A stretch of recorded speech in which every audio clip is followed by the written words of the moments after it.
O Irã, esse conflito que tá avançando, agora vamos entrar, tá? Ele tá motivando, vamos dizer, uma série de problemas dentro da direita americana.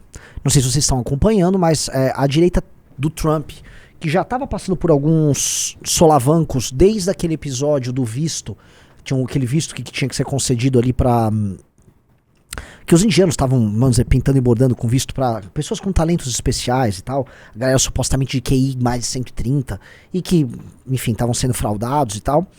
Ela motivou uma treta porque aquela direita tech, né, que tinha ali o Vivek Ramaswamy falando em nome disso, ela perdeu. A galera maga falou, não, mas pô, vai ficar trazendo esses caras aí do terceiro mundo, que eles vão... They took our jobs!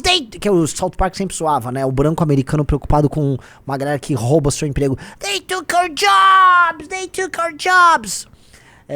E esse cara, né, esse cara maga, esse coração da operação, beleza, ele venceu. A direita tech. Teve o segundo conflito com a direita tech recentemente, teve a saída do Elon Musk do governo, a gente já abordou isso aqui em live, e agora vai um outro racha, porque uma parte da direita americana, até, vamos dizer, que é uma direita mais tradicional, tá?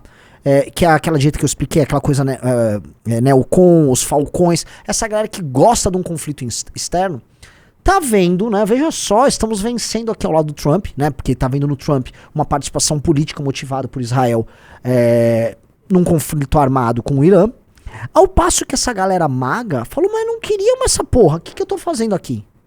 E aí você tá aproximando da galera maga algumas pessoas que estavam sendo rechaçadas pela galera maga. Alguém aqui no chat já viu o famoso Nick Fuentes? Alguém já viu? O Nick Fuentes é um cara muito complicado, é um antissemita bizarro, ao mesmo tempo, ele é meio nazi, ao mesmo tempo que ele é mexicano. São essas figuras esquisitas. Só que o Nick Fuentes, que é bastante antissemita, ele estava prevendo, acho que ele previu até data, né, desse conflito, como é que os Estados Unidos entrariam num conflito sendo puxado pro rodão por Israel. E o Trump nunca escondeu que ele próprio é um cara fortemente pró-Israel, pra dizer o mínimo. O Netanyahu e ele jogaram o jogo, os Estados Unidos entraram na parada, agora, como a gente viu aí, foi o quê? Foi no Catar? Foi no Catar. Foram 6 mísseis no Catar e 1 míssil numa base no Iraque. Então, é fato, né? O Irã retaliou agora os Estados Unidos da América, né? E aí você tem os Estados Unidos envolvidos em alguma medida nesse conflito. E aí essa direita americana racha lá dentro. E aí volta a ter algo que eu percebo que tá rolando, que é uma leitura de tipo, porra, o governo Trump vendeu o governo Trump vendeu uma revolução. Aí vem o governo Trump, né, ele não entrega essa revolução, uma mudança paradigmática. O governo 1 foi um governo, no mínimo, para dizer, atrapalhado. Aí vem um governo 2 que prometeu pra cá. O cara era o César, né? As discussões estavam tendo, né, nos meus adoráveis substacks e podcasts que eu acompanho. Esse Trump é o César e seria Elon Musk o crasso. Tipo, entendi. Assim, é um governo que nessas brigas tarifárias aí não levou a melhor. Passou uma imagem meio brincalhona no cenário internacional. E agora ele, na falta de um propósito próprio pra mostrar as garras dos Estados Unidos como potência, ele entra novamente num conflito ao redor do Oriente Médio. Agora ele no Irã.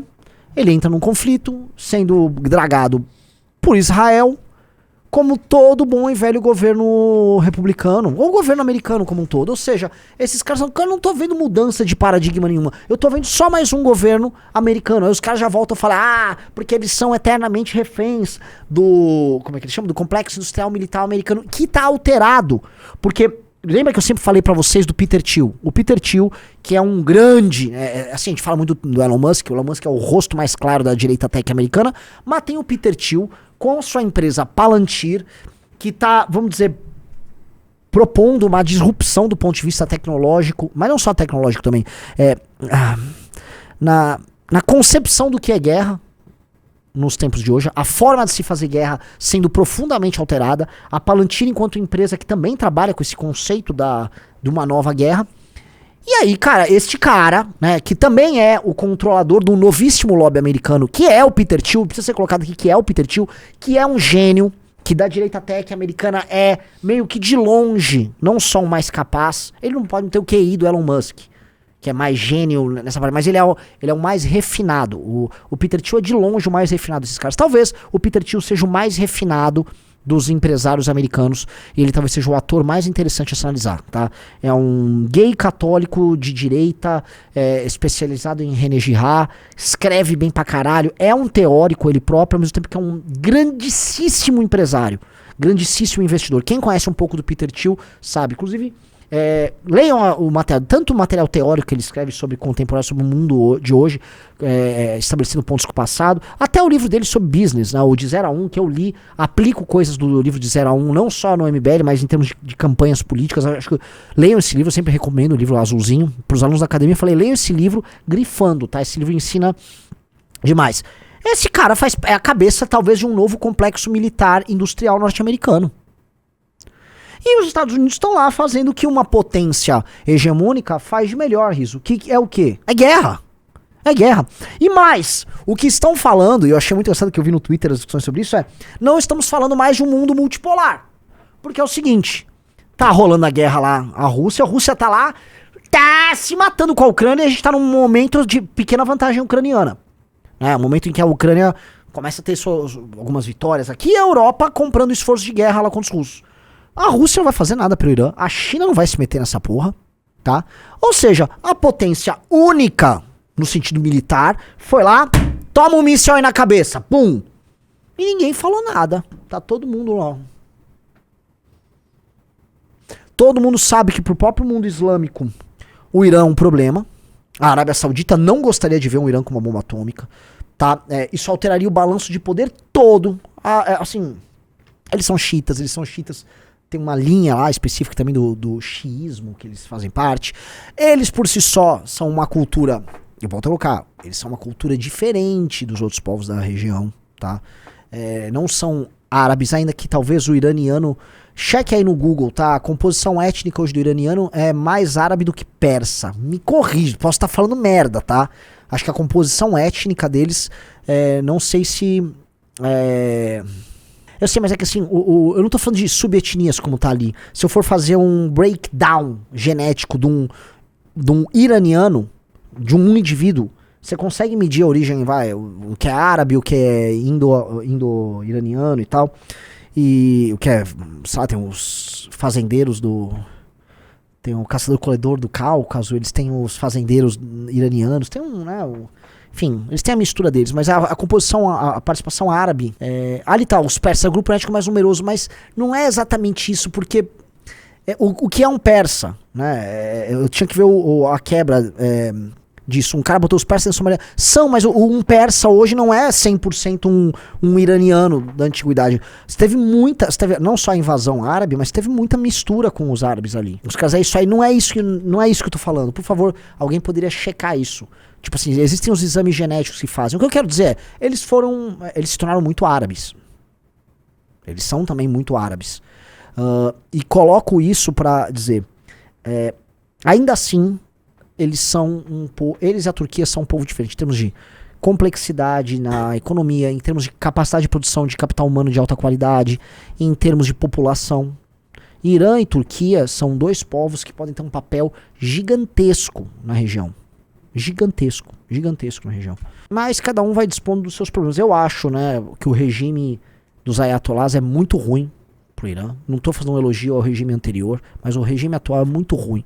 Eu vou colocar um regime que no momento que ele se instala, uma das primeiras coisas que eles querem fazer simbólicas é pegar tratores e destruir Persépolis. Depois procura aí no Ayatollah Khomeini Persépolis. Acho que tem até imagem dele. Acho que ele próprio queria subir em cima de um trator para derrubar as ruínas de Persépolis. Então, eles são povos, eu volto a repetir, especiais, e a libertação do Irã desse regime pode ter inúmeros desdobramentos, tá? Primeiro, uma nação com 88 milhões de pessoas, com talvez uma das melhores produções em termos de tecnologia, produção humana, reinserido numa economia global, ou seja, para além dessas barreiras comerciais que impedem eles de fazer as trocas que eles precisam, abertos para inovação tecnológica, que explore melhor o capital humano no sentido das mulheres que podem estar mais bem enriquecidas. Não que seja o absurdo que todo mundo imagina. Todo mundo imagina assim do Irã uma coisa do tipo Afeganistão. Não é. Não é. E nos lugares mais desenvolvidos, bem menos. Mas dito isso, é um regime opressivo em muitos termos. Faria bem pro Irã e faria bem pra região. Faria bem pro Irã, faria bem pra região, faria bem pro mundo.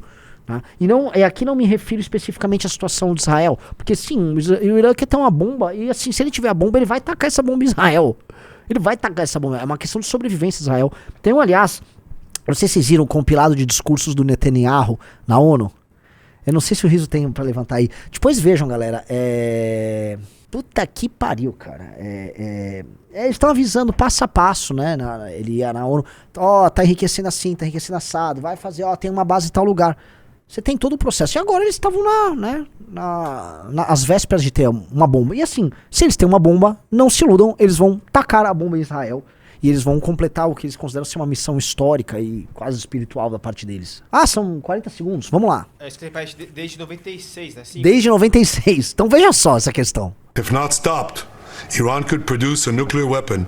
Pausa. Antes, o Theodore Roosevelt Jr. falou, ninguém está comprando isso, mas Israel é o lugar sagrado para os cristãos. Não. Jerusalém. O conceito de um Estado de Israel, quando teve os cruzados, ninguém estava lá reconquistar o Estado, desmontar uma Israel. Não, eles queriam pegar Jerusalém e administrar Jerusalém em nome da cristandade. Diferente. Vamos lá. Short time. It could be a year, it could be within a few months. They have the wherewithal, the stored up, preserved knowledge to make a bomb very quickly if they wanted to do it. Iran is so dangerous. Weeks away from having the fissile material for an entire arsenal of nuclear bombs. They're very close. They're 6 months away from being about 90% of having the enriched uranium for an atom bomb. Iran is gearing up to produce 25 bombs, atomic bombs a year, 250 bombs in a decade. Ladies and gentlemen, time is running 96. Iran will be capable of producing alone, without importing anything, nuclear bombs within 3 to 5 years. If not... Agora assusta como o cara é o mesmo cara, desde 95. E o real por mais que tenham postergado, né, por mais que o Irã tenha sofrido todas as sanções que tenham sofrido, o Irã estava às vésperas de conseguir a bomba. Será que essa explosão recente em Ferdol, esse bombardeio norte-americano, brecou isso? Dizem que sim. Mas a melhor coisa que pode acontecer para o Irã, meus amigos, seria o fim desse regime. Tá? E não só, quando eu estou falando do Irã, não estou falando só em termos geopolíticos, eu estou falando de um dos povos, cara, que se você estuda,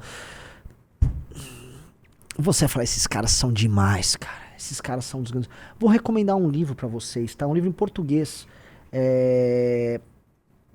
Meu Deus do céu. É um livro azul e dourado sobre eu esqueci o nome do livro. Eu li esse ano esse livro. É de um autor inglês, tá? Ele é galês. Do país de Gales, se não me engano, o autor. Por favor, vejam pra mim o nome desse livro. É um livro azul e dourado sobre os persas da antiguidade. Tenta ver, botar no... Galera, coloque aí no chat, tá? Povo sofrido demais. Um povo sofrido demais. Eu volto a colocar o que esses caras passaram. Esse mesmo, os persas. É o livro... Tá aqui, Rizzo. Os persas do Lloyd Llewellyn Jones, tá? Baita livro, recomendo a todos. Leiam. Pra saber a origem desse povo ferrado de brabo. Povo sensacional, tá? Recomendo a todos. Esse aí, tá? O autor é levemente progressista. Levemente. O livro não tem muita lacrada, não. Explica muita coisa. O que era o harém, né? A gente imagina o harém como putaria. O harém, no fundo, era o espaço da corte, né? O espaço de corte que havia eles. Explicava, especialmente nessa Pérsia pré-islâmica, como a mulher ela era importante na política interna. As mulheres eram poderosíssimas, como teve mulheres cruéis e poderosíssimas dentro da lógica. Como um povo nômade, né? Os iranianos, eles são descendentes... Eles são do ramo ariano dos povos indo-europeus, né? São filhos do horizonte arqueológico que eles chamam de Andronovo, que ele próprio é filho do horizonte arqueológico Sintashta. Foi no horizonte arqueológico Sintashta que foi desenvolvida a carruagem de guerra. Isso se espalhou pelo mundo muito rápido, né? Com esse espalhar, você teve grandes invasões, né? Que rolaram no Oriente, nessa região do platô iraniano, a invasão indo-europeia da Índia. Depois você teve esses povos que eles domam o cavalo, né? Assim, também essa região vai próxima da Ásia Central. E aí você tem esses povos nômades e cavaleiros. E o Irã é feito de várias tribos, né? Então, não só o Afeganistão, vários tribos de cavaleiros nômades.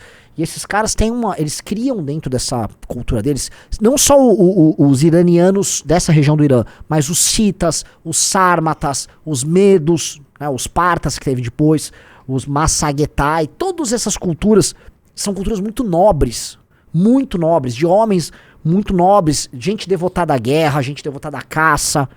Culturas que tenha, por mais que, enfim, sejam brutas no trato, né, na lida, vamos dizer, deles com ambientes hostis, onde eles viveram e ocuparam, se tornaram civilizações sofisticadíssimas, né? E eu não vou falar, por exemplo, vamos pensar da seguinte maneira: eles foram um grande império da antiguidade, foram talvez o império mais importante do mundo quando duraram, né, o Império Persa Aquemênida, quando os gregos, né, quando os macedônicos, para ser mais preciso, tomam eles, derrotam eles, dividem todo aquele império. Eu não vou falar que o mundo ficou melhor no período helênico, talvez o mundo ficou muito mais brutal no período da ocupação helênica, por mais que culturalmente aquela fusão de Oriente com Ocidente tenha produzido ali, especialmente no Oriente Médio, mas isso foi até o Egito, algumas das coisas mais incríveis que a humanidade já viu. E em que sentido, meus amigos que estão vendo, o cristianismo não é fruto, ele próprio, dessa fusão, tá, de gregos, povo judeu que está lá, ideias oriundas do zoroastrismo, práticas das mais diversas, uma troca cultural fenomenal que havia naquele mundo profundamente conturbado. Então, os persas tiveram um papel central nisso tudo. Eles são brabos. Tá? O Theodore Roosevelt falou: não, o regime iraniano atual não tem inteligência dos antepassados. Ô, Theodore, você é o meu capitão óbvio. Óbvio que não tem. Eu acho que esse regime tem que cair. Esse regime tem que cair. E mais, a ocupação islâmica que teve lá, desde o começo, é uma ocupação que é violenta. É muito violenta. E que passou, aí seja depois quando vieram os turcos, seljúcidas, quando passou mongol, ficou andando mongol por lá, o que fizeram com aquele povo foi uma gigantesca opressão. Só pra começar, a primeira ocupação queria acabar com a língua deles. Uma coisa que salvou a língua deles foi aquela obra do Ferdowsi. Escreve Ferdowsi aí. Rizzo, escreve Ferdowsi. A história dos reis. Ferdowsi. Não, acho que é com W. É um poeta persa. Esse aí. Com W. Até Ferdowsi. Esse cara que é o Shahnameh. Tá? São os épicos dos reis. Boa parte da história mitológica, mágica dos persas foi preservada por essa obra do Ferdowsi. E essa obra preservou a língua deles, porque estavam destruindo a língua dos caras. Então todas as ocupações que tiveram lá foram para reduzir a pó essa cultura, e eles se mantiveram de pé. Esse regime atual em grande medida tem uma opressão sobre esses caras, e essa opressão é muito ruim.